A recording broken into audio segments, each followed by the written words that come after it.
The pragmatic argument for the existence of God. This is an attempt to, use reasoning to a degree, not completely. The pragmatic argument takes a practical approach rather than a logical approach.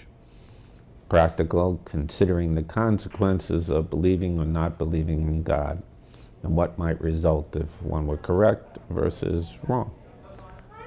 A thinker, Blaise Pascal, he advanced it in the form of a wager that maybe humans have to make.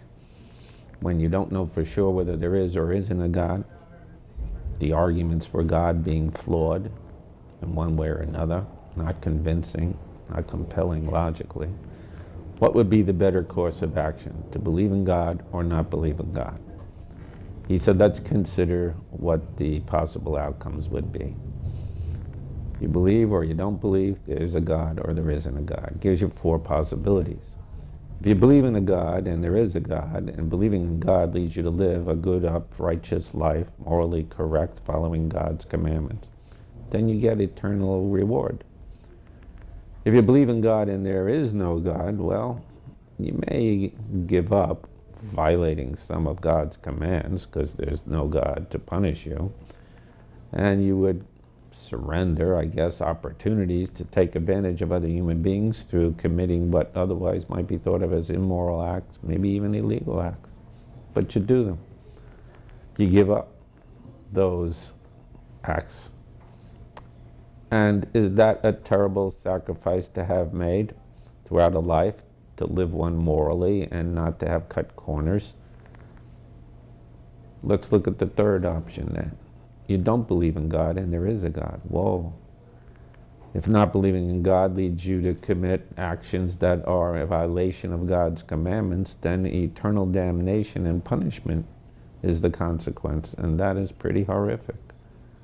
Don't even want to think about that for all eternity, that punishment.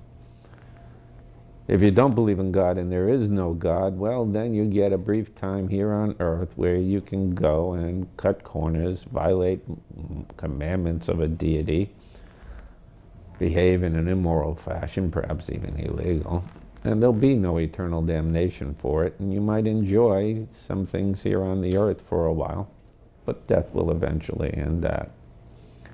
So Pascal says, considering those 4 possibilities, why not go with believing in God? Because if you're correct, you have an eternal reward.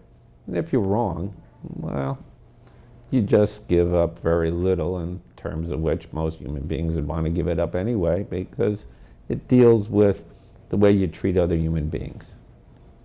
You might be hurtful to them in ways in which our morality dictates we shouldn't behave. That's it. That's the pragmatic argument for why you should think that there is a deity. Are there problems with it? Well, yeah. Philosophers have noted them for some time. Starting with, if there is a God and you believe in a God only for the sake of the wager, is that a genuine belief, and would God honor that the way God would honor a sincere belief? And if you're going to believe in a God, which God exactly is that you're going to believe in? And if you believe in a God that isn't the one and only true God, then, well, your problems may be just as great as if you didn't believe in a God at all.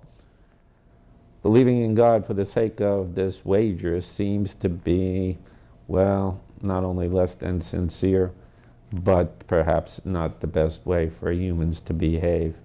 In the absence of evidence that's conclusive, why not just live a moral life for the sake of the interactions with your fellow human beings and the general welfare produced for all human beings? So the pragmatic argument for the existence of God, how practical is it really?